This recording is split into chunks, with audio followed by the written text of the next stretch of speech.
일제 식민지 교육 정책의 가장 큰 목표는 일제에 순응하고 충성하는 조선인을 만들기 위한 황국 신민화와 우민화에 있었다. 1911년 8월 조선 총독부가 발표한 제1차 조선교육령의 주된 내용은 이른바 시세와 민도에 맞는 기초 수준의 교육으로 일제에 충성하고 봉사할 수 있는 신민을 양성하는 것이었다. 화면 속 학적부는 각각 1906년과 1910년의 보통학교 학적부이다. 여기서 말하는 국어란 무엇을 의미할까? 우리에게 국어란 우리말, 즉 한국어를 가리킨다. 그러나 두 학적부에 기재된 국어는 서로 다른 언어를 뜻하고 있다. 1906년 학적부의 국어는 한국어, 1910년 학적부의 국어는 바로 일본어를 뜻한다. 일제는 제1차 조선교육령에서 일본어를 국어, 한국어를 조선어라고 이름을 바꾸고 일본어 교육 시간을 늘려 우리말의 지위를 약화시키려 했다. 보통학교에서부터 일본어 교육을 실시하였을 뿐만 아니라 주당 총 교수 시간의 5분의 1을 일본어 교육에 배당하였다. 조선어 과목은 일제강점기 기간 동안 수업 시수를 점차 줄이며 그 비중을 축소하였다. 1938년 제3차 조선교육령 이후부터는 아예 선택 과목으로 변경되는데 1939년의 통지표에 조선어 과목란에는 성적이 기입되지 않은 것이 나타난다.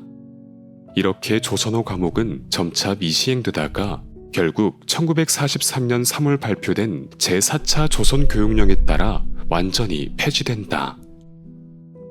이후 통지표에는 조선어 과목이 완전히 사라진 것을 볼 수 있다.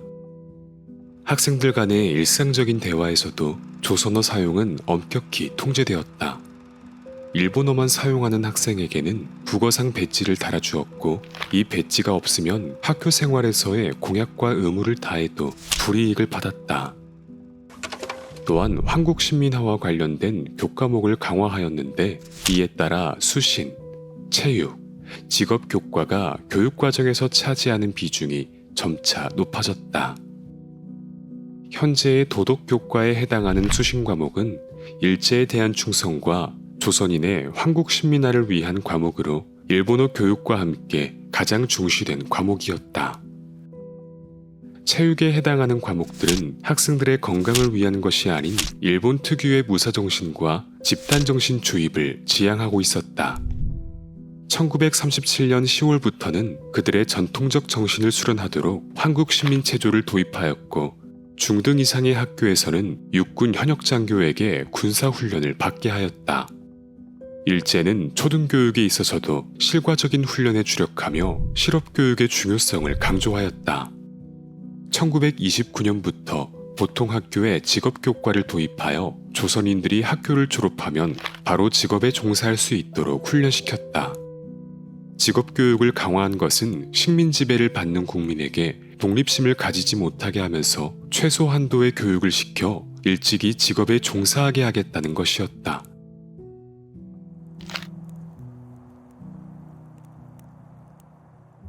(1922년) 제2차 조선교육령 개정을 공표하면서 조선 총독은 일본과 동일한 교육제도를 실시하겠다고 유고를 내렸다. 문화통치의 시작이었다. 학교 종류와 수업 연안에서 일본과 동일한 학제를 채택하고 내선공학을 정하였으며 형식상 소위 일시동인을 표방한 제2차 조선교육령은 사실 3.1운동을 기점으로 달아오르던 우리 민족의 뜨거운 독립의지를 약화시키기 위한 회유책일 뿐 차별적 동아교육의 기조는 그대로 유지되었다. 1906년 통감부는 보통학교령을 공포하고 학교의 이름을 소학교에서 보통학교로 변경하였다. 우리나라 최초의 초등학교인 교동초는 1894년 관립교동소학교라는 이름으로 개교하였으나 보통학교령 개정 이후 공립교동보통학교로 개칭되었다. 1938년 교동보통학교는 학교명이 다시 심상소학교로 변경되었는데 당시 중일전쟁을 비롯 전시체제로 돌입하던 일제가 내선일체를 강화하기 위해 일본 본토와 동일하게 제도를 맞춘 것이었다. 일제 패망기에 접어든 1941년 칙령 제148호 국민학교령에 의해 소학교는 다시 한국식민의 학교라는 뜻의 국민학교로 개칭되었다. 광복 50주년이 되던 1995년 8월에서야 교육부는 일제의 잔재를 청산하고 민족정기를 바로 세우기 위해 국민학교의 명칭을 변경한다고 발표하였다. 그렇게 1996년 3월 1일부로 국민학교를 초등학교로 변경하여 오늘에 이르고 있다.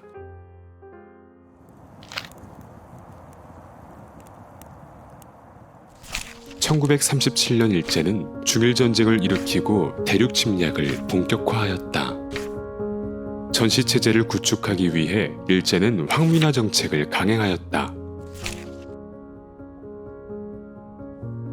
1937년 10월에 제정된 황국시민서사는 중일전쟁 발발 직후 미나미지로 조선총독이 내건 국채명징, 내선일체, 인고단련이라는 새로운 교육 방침에 따라 만들어진 것이다. 총독부는 이를 보급하기 위하여 모든 공식 비공식 행사에서 서사를 암송하도록 관공서와 학교, 모든 단체에 통지했고 학교에서는 칠판 상단에 서사가 쓰여진 액자를 걸도록 하여 학생들에게 반복적으로 이것을 암송하도록 강제했다.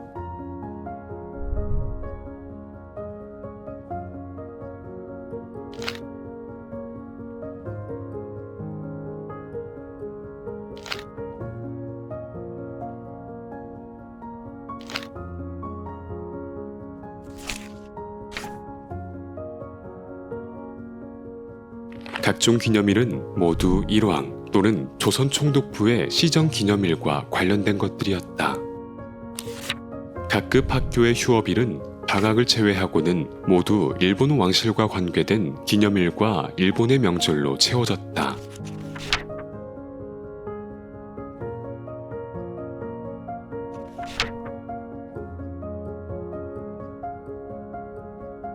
학교의 주요 행사에서는 일왕이 지침으로 주는 교육칙어를 봉독하고 일본의 국가인 기미가요를 합창하도록 하였다.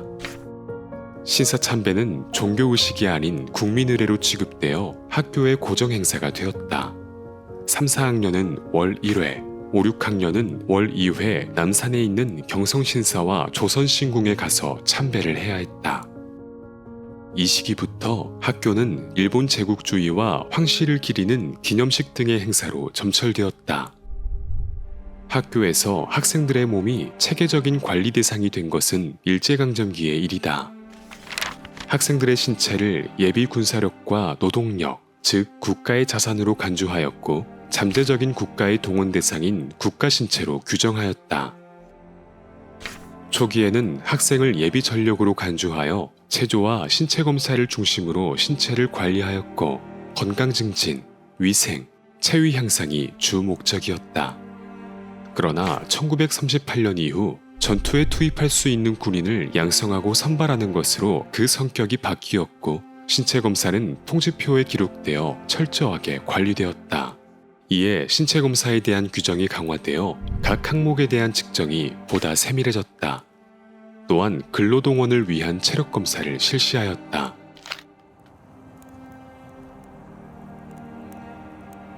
일제는 전쟁 막바지인 1943년 제4차 조선교육령을 공포하였다. 전쟁 상황이 긴박해짐에 따라 중등학교 이상의 학교에 대하여 수업 연한을 축소하고 교육과정을 간소화하겠다는 것이었다. 이는 교육에 관한 전시 비상조치령에 기초한 것으로 학생들의 전쟁 도구화를 의미하였다. 1940년을 기점으로 일제는 우리의 이름마저 앗아가기 시작했다. 창씨개명으로 불리우는 정책이었다. 통지표에서도 그 흔적을 발견할 수 있는데 1940년까지의 통지표에는 김복환으로 적혀있던 이름이 1941년 통지표에는 일본식 이름인 금촌광시로 바뀐 것을 볼 수 있다. 1945년 교동초의 한 학적부에서는 학생 이름에 줄을 긋고 고친 모습이 눈에 띄는데 이는 1945년 해방 이후 창씨 개명된 이름이 아닌 본래의 이름으로 수정한 것이다. 1943년 전쟁 상황이 긴박해짐에 따라 일제는 식민지 내 인적, 물적 자원을 총동원하기 시작했다. 물자 확보를 위해 학교는 농업 현장에 학생들을 동원하고 폐품 수집, 금속물 공출 등의 생활 방식을 조장하였다. 또한 학생들에게 애국 헌금과 애국 저금을 할 것을 강요하였다. 태평양 전쟁 막바지에는 몇몇 교과를 제외한 학교의 모든 수업이 중단되고 중등학교 이상은 조기 졸업을 실시하여 학생들을 전쟁의 소모품으로 활용하기에 이르렀다.